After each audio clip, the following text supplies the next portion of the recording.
The Rush Hour with James Golden. Entertaining and informative. On the Red Apple Podcast Network.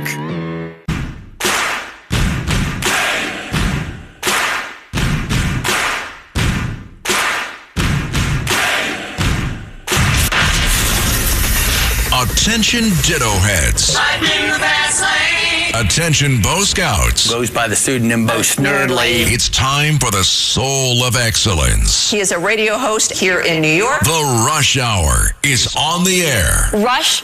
Now here's James Golden. With Secretary Mullin at DHS, we will continue our record-setting efforts to deport these illegal alien criminals from our country, and we are doing at record levels despite a very unfair court system, a radicalized left court system, and others that I'm not too fond of also.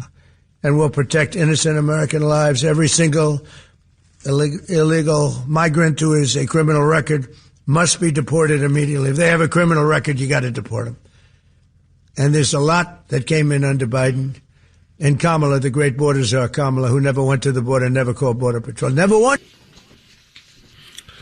Welcome, my friends, to the Tuesday edition of Bo Snerdley's Rush Hour Fastest Hour in American Media. That, of course, President Trump. Markwayne Mullin is now the head of DHS, replacing Ice Barbie, Kristi Noem. And he had a few words to say. Let's just play a little bit of that. You can keep the music going. We have Markwayne Mullin accepting it all. Thank you. I think that was the most nervous I've ever been. You're welcome. It just seems surreal being in the Oval Office. It is. Having the President of the United States speak so highly of me and then recognize my family and know my family by name. It's humbling, and I never take it for granted, but I have made this very clear that I don't care what color your state is. I don't care if you're red or you're blue. At the end of the day, my job is to be Secretary of Homeland and to protect everybody the same, and we will do that. I'll fight every single day. Today I got the privilege of meeting so many of the employees at DHS. These employees have been there for 30 days without pay. Because of the Democrats. If you need anything to know their dedication to show up and still protect the homeland that you and I enjoy and the freedoms that we're experiencing, they're working with for free because of political politics. That's because of Democrats. I told them, as you're fighting 365 days, understand I'll be fighting 365 days beside you. No one's going to outwork me, and I'm not going to let any of them outwork me. The president has entrusted me with this, and failure is not an option. And so thank you so much, Mr. President, for this opportunity. I won't let you down. Thank you very much. Yes, ladies and gentlemen, thank you for your applause. I appreciate it. Here we are, and so many things have happened in the last 24 hours. Iran sent us a present. I saw a headline yesterday.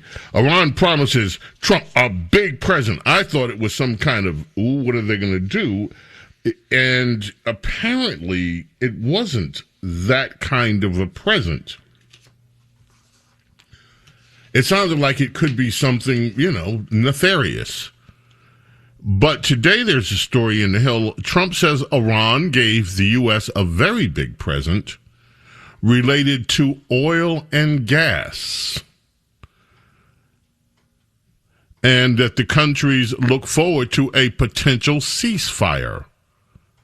They gave us a present, and the present arrived today. It was a very big present, worth a tremendous amount of money.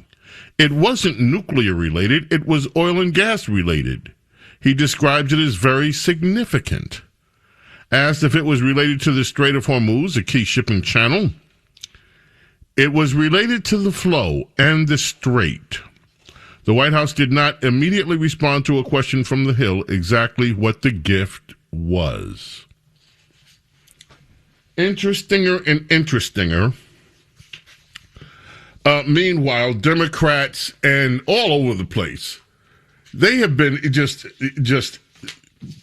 CIA former director John Brennan, who many believe should be wearing an orange jumpsuit as he proceeds with his days, says that he doesn't know whether he believes Iran when it comes to what information there is about. He believes Iran more than he believes President Trump. I tend to believe Iran more than I do Donald Trump because he could not acknowledge the truth, even when he's slapped in the face with it repeatedly. And this is what you get from Brennan, who, by the way, was one of the as alleged conspirators in the alleged coup against Donald Trump during the Obama years. Meanwhile, aside from all the gift giving, defiant Iran vows to fight until complete victory. A military spokesman says, Iran's powerful armed forces are proud, victorious, and steadfast in defending Iran's integrity, and this path will continue until complete victory. I wonder if this had to include their navy. Conflicting messages, my friends. Airports. ICE at the airports. There is a story, if you have heard it, forgive me for bringing it to begin. ICE arrested 2 people at San Francisco's airport, and Democrats are howling mad about it. She's a mother. You know, Kamala was a father. She's a mother. And so you're not supposed to arrest mothers and fathers when they're illegal immigrants. Angelina Lopez Jimenez was at San Francisco International Airport when she was arrested in front of her daughter. Well, you know, I guess Americans don't get arrested in front of their children. I guess no one in America except illegal immigrants get arrested in front of their children. And so that's what makes this so deplorable. She's from Guatemala. She had a removal order back in 2019. She resisted officers as they tried to take her for processing in the international terminal there. NorCal Resist, an advocacy group, was alerted about her arrest. They say the family is traumatized. Democrats. This is another story. That story was from KCRA out in California. This is from The Hill, their version. Democrats rip detention of distraught woman at San Francisco airport. Democrat lawmakers slammed the detainment of 2 individuals by federal immigration officers, an incident that occurred before ICE was deployed to multiple airports. And everybody, San Francisco police made sure, hey, it wasn't us. We didn't do it. So this Angelina Lopez Jimenez and Wendy Godinez Lopez, undocumented migrants, illegal immigrants, who received a final order of removal in 2019 while being escorted into the to the international terminal for processing. She attempted to flee. She resisted law enforcement officers. So they had to put her on the ground, as they would when people are arrested. And of course, that Representative Doris Matsui, California, who represents Sacramento, the woman was detained in front of her young daughter. This video of her being detained showcases the cruelty we've come to expect from Trump's ICE agents, but also the long-lasting trauma that will be inflicted on those forced to witness their disproportionate and deadly recklessness. I'm demanding answers as to why the ICE treated this Sacramentan so violently in front of her daughter, because she tried to run. And so they put her ass on the ground and then hauled her off. It happens every day to people around America, and Democrats don't demand answers. People don't demand answers when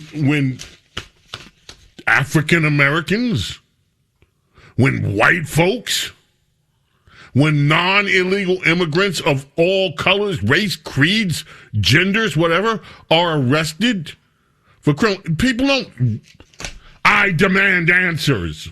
They were criminals and they got arrested. There's your answer. This stuff gets really annoying. The trauma. People get arrested in front of their families every day. And I saw there was another group talking about the community will now live in fear. The fear that it cast upon the... If you're living in fear, it's because you came here illegally. If you came here illegally, then, and you don't want to go home, yeah, there might be some fear. Sorry about that. But most people that are here in the United States legally have no reason to fear ICE whatsoever, because ICE isn't looking for them, because they're here legally. It all makes sense in a strange kind of way that's normal, or what used to be normal. James Golden, Snerdley, Tuesday. Rush hour, the fastest hour in American media, continues. Don't go away.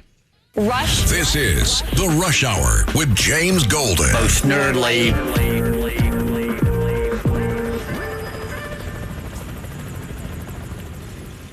The Rush Hour with James Golden. Entertaining and informative. On the Red Apple Podcast Network.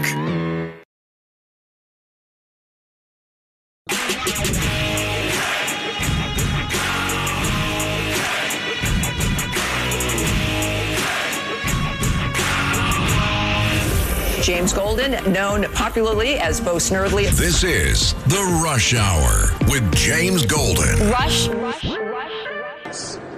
And so what's happening today in America that should outrage everybody? It's Spartacus. The very same agency that has been bursting into our schools, into our churches, into our hospitals, into our courts, and even into the homes of Americans. He's taking that agency that is reckless and out of control and bringing them to our airports under the lie that somehow this is going to help deal with the long lines that he created in the first place. This is an outrage.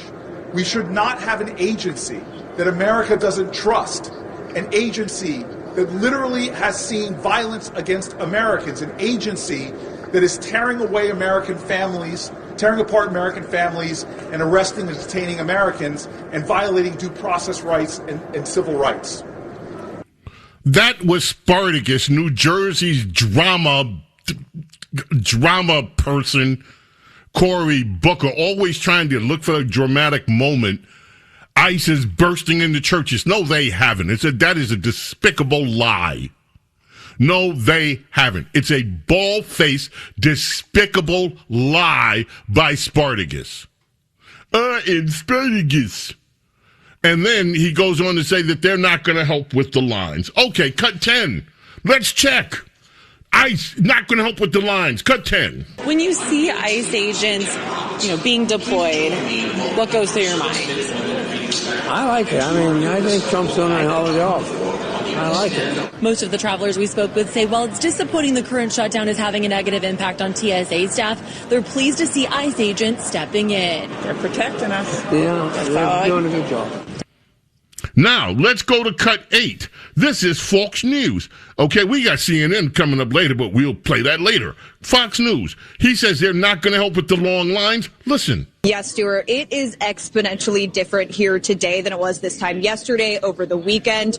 As you can see, there is a very short line right now, and it's unclear if that's because ICE is now assisting TSA or if it's just a slower travel day. But regardless, a remarkable change from the hours-long waits we've been seeing with lines stretching all the way around baggage claim. So I want to give our viewers some perspective. Take a look at this. To the left of your screen is what the baggage claim area looks like. You can't see all the stuff. We don't need it. So let's stop there. Let's go to ABC 11 in Philadelphia. Cut 11. Here you go. But I do want to point out, this is an empty line right now. We are standing in the middle where travelers come to check in for TSA. Yesterday, this was all the way back to the garage. So good news today, lines aren't too bad. We're live from PHL. Brianna Gallagher, Channel 6 Action News. All right, let's check in with CNN.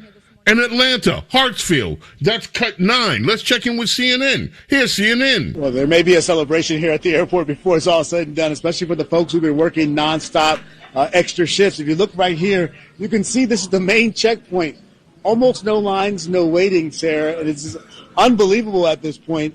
This morning started briskly with a lot of people showing up here at the airport. Lines were long. People were waiting about an hour. But when that rush hour went away pretty quickly this morning, we ended up with this. And there seems to be more lines open than normal right now with the TSA workers here breezing people through. In fact, a lot of folks have been showing up shocked at how short the lines are. Take a listen to some of the folks we talked to this morning. I don't see how extra security could be bad, you know. I mean, they're going to help out and, you know, make things move a little faster. But whether they're doing that or not, we don't know. But extra security is always good to me. I mean, you think it's not going to be that bad, but then you get here and, you think, oh, man. Yeah, so look, there you go, folks. Cory Booker just slandering ICE agents, and they have helped. They have done nothing but help, despite drama Spartacus. We'll be back. Don't go away. The Rush Hour with James Golden. Entertaining and informative. On the Red Apple Podcast Network.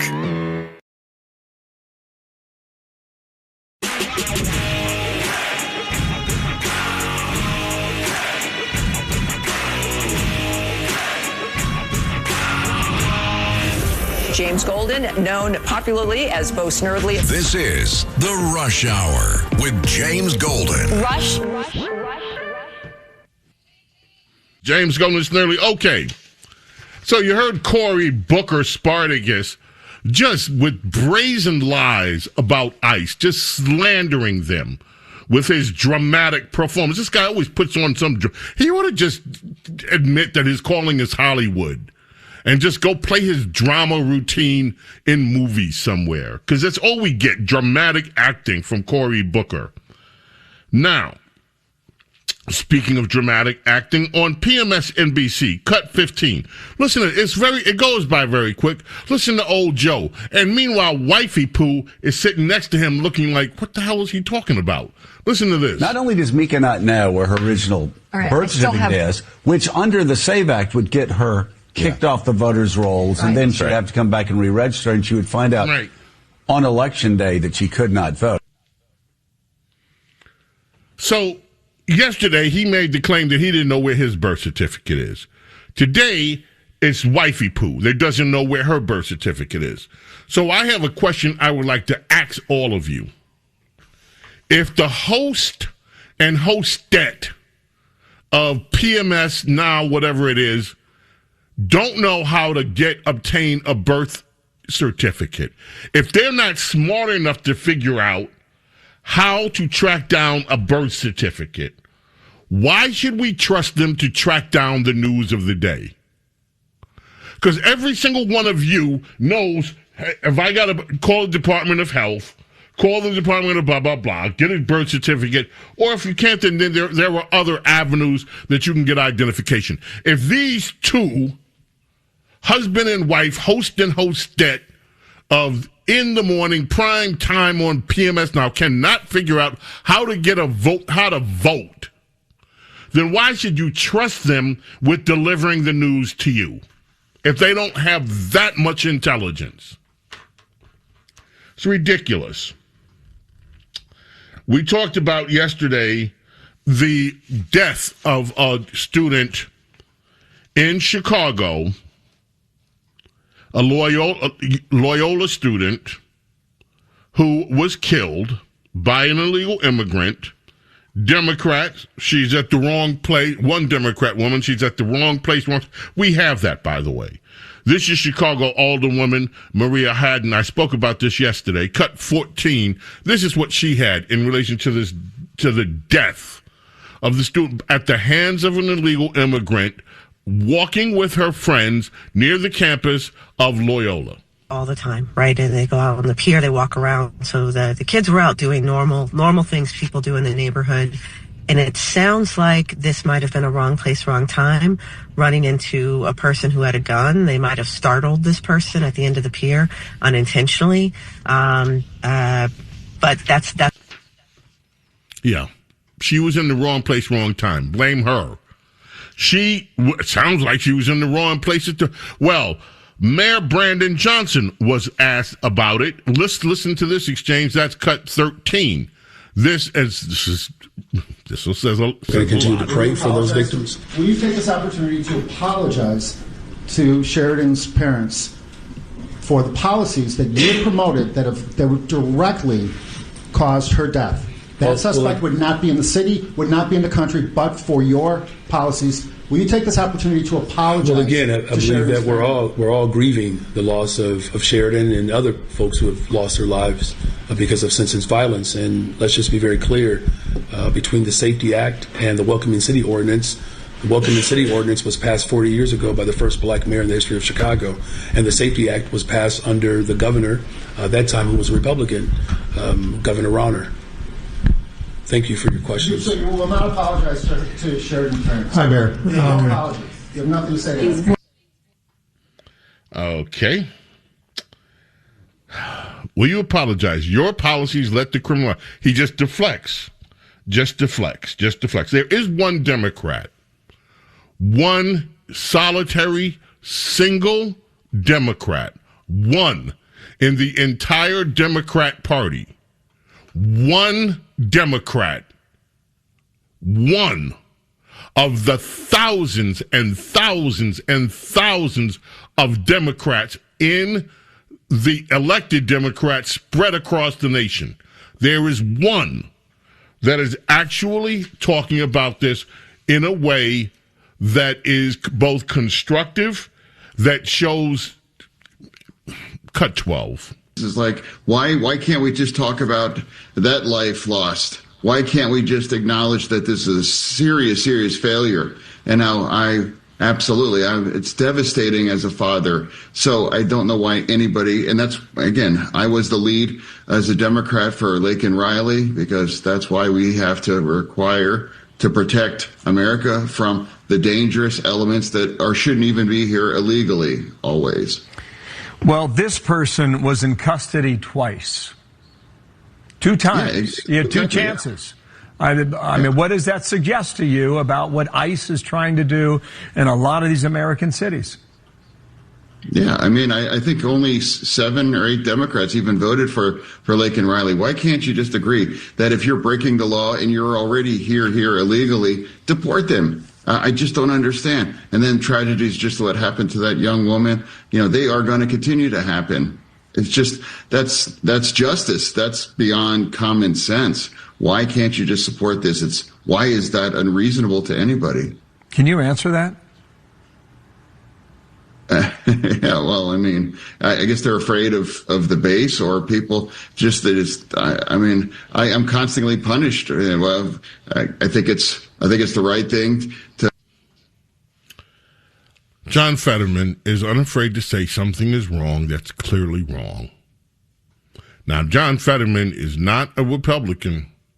He still votes with Democrats on some things, but John Fetterman has the humanity, the sheer humanity to speak about something that is so obviously wrong that none of his other party, none of the other elected Democrats seem to be able to find the courage to actually say that this is so wrong. Instead, what are Democrats doing? I'll tell you what they're doing. You know what they're doing in Maryland? Here's a debate, cut 18. This is a debate that's happening in Maryland. This is a debate. A conservative woman is asking, she's incredulous at what is being proposed, and so she's asking about it. This is what Democrats are spending their time bringing to the legislative front in the state of Maryland. Menstrual hygiene products means appropriately sized tampons. What are appropriately sized tampons? I've never heard of such a thing. What do you consider appropriate? It just means that tampons are offered. There's no specific size. Well, apparently there's 4 different sizes, so which one would you like them to use? Just a regular size tampon in the bathroom. Okay, maybe it should say that and not appropriately sized tampon. Now, is this going in all bathrooms, men's and women's? Yes. How about the Ravens Stadium? If it is a state-owned building, then yes, it would go in. It's a public building. Oriole Park? Well, if it applies to the Raven Stadium, it would also apply to Orioles Park. I guess Pimlico. Yes, ladies and gentlemen, in Maryland, Democrats are urging that men have access to tampons, appropriately sized tampons, in the men's room. Carlos, never mind. TJ, what is... Never mind. Speaking of which, I asked a question when we were going into our second hour break, because March Sadness is still going on, and so I asked Carlos if his team won. He told me again, he was very exasperated. He said, look, I already told you, they didn't play yesterday. He's like, I forget these things. I don't know. When do they play? Then TJ chimed in and said, oh, they only play the weekends. Carlos, that's wrong. They don't play just on. Okay, they play Thursday, Friday, Saturday. I said, well, wait a minute. Aren't these college students supposed to be in school? And I was laughed at, like I had 3 heads or something. Aren't colleges, aren't student athletes supposed to also be students? Aren't they required to be in school? $1 billion. Not even students from their schools are students around March. Like, March is different. Don't forget the cheerleaders are there, too. The cheerleaders are there, too. What? The bands are there, too. So all of these kids are supposed to be in school, but they're not in school. $1 billion. $1 billion. $1 billion. That's what CBS paid. That's what CBS paid to air this stuff? $1 billion to air these college basketball games? $1.02 billion. Wait a minute. I got a question about what is going to happen with these tampons in men's room and where they're supposed to be stuck. And the question, first of all, ain't nobody... Let me stick it. That's a question for Tim Walz. That's a question for Tim Walz. Okay. So, in other words, never mind that these student athletes are supposed to be students. They're just real athletes. That's all. It's just about money making. This is all a money making deal. Get the bread now that you can. Excuse me? Yes, get your money. The schools get 90%. Wait a minute. The schools get the money. The athletes don't get anything. Oh, no, athletes get money. They get some. You can pay athletes now. You can pay athletes now. Yeah. They can get deals. Wait a minute. They let these student athletes get deals? Name, image, and likeness deals for students. You know what's the funniest thing? What? Tax companies make deals, make commercials with students from the tournament because it's like around the same period. Like TurboTax, and then they every year they will make a commercial with a student that just played probably the day before. You know, people are just really destroying. And then America's Small Caffeinated Mom chimes in. It's March Gladness. If you're a teenager who loves basketball, get on the right page.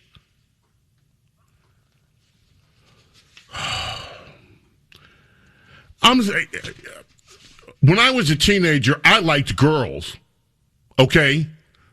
I was a normal teenager. There's a girls' tournament. There was a girls. I didn't want to watch girls playing basketball, bro. That's not what I'm talking about. Okay? And I liked music. And I did not spend all weekend long watching March Sadness. And I did not play with tampons for the records, never have, never will, like apparently men are doing in Maryland. Things are happening in this country that I don't understand anymore. I don't understand what is happening to my country. James Golden Snerdley with you here. Fastest hour in American media continues. So I guess March Sadness resumes on Thursday. James Golden Snerdley, don't go away. Rush. This is the Rush Hour with James Golden. Bo Snerdley.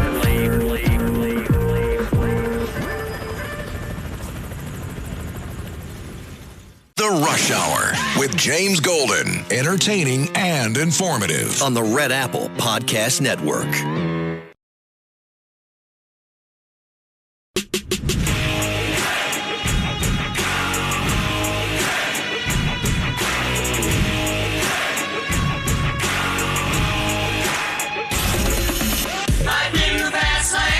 It's the Rush Hour with James Golden. Goes by the pseudonym Bo Snerdley. Rush. Now, here's James Golden. But right now, you've got to deal with the fact this guy's trying to nationalize the federal elections. That this guy's trying to do the SAVE Act, which is about literally wiring the elections, as he said, for the next 50 years. He's quite literally. I mean, this is the cronyism, the state capitalism. Now, is what you're saying. The house is on fire now. This corruption story. The house is on fire. Rewriting history, censoring historic facts. Yeah, but in terms of the renewal, I mean, this is code red, and so we have to meet that moment. But this is code red. Yes, my friends, it is code red for Democrats because two things are happening. Their mail-in ballots are threatened, and voter ID. I know, it's still winter. We're moving into spring. We're not even in spring yet. So why are we doing summertime? Because heavenly birthday today for Billy Stewart. Billy Stewart. I mean, he was just, and he used to call him, Billy Stewart was a big, big guy. But so many hits. Sitting in the Park, Waiting for You, I Do Love You. But this one blew up. He and three of his bandmates were killed in 1970 when they were in a Ford Thunderbird and he was driving and crashed off a bridge and went into the Neuse River in Smithfield, North Carolina. But remembering the great Billy Stewart as we leave you today. May God bless and protect each and every single one of you. Oh, by the way, I got to just slip this in here. That debate in California where they were getting rid of all the people of color, they've canceled the debate. I'll have more on that this week. May God bless, protect each and every single one of you, your families, your loved ones. Love and gratitude always for your being here with me, allowing me to be with you. God willing, back tomorrow. Until then, I bid you adieu. Bye. Thanks for listening to Bo Snerdley's Rush Hour.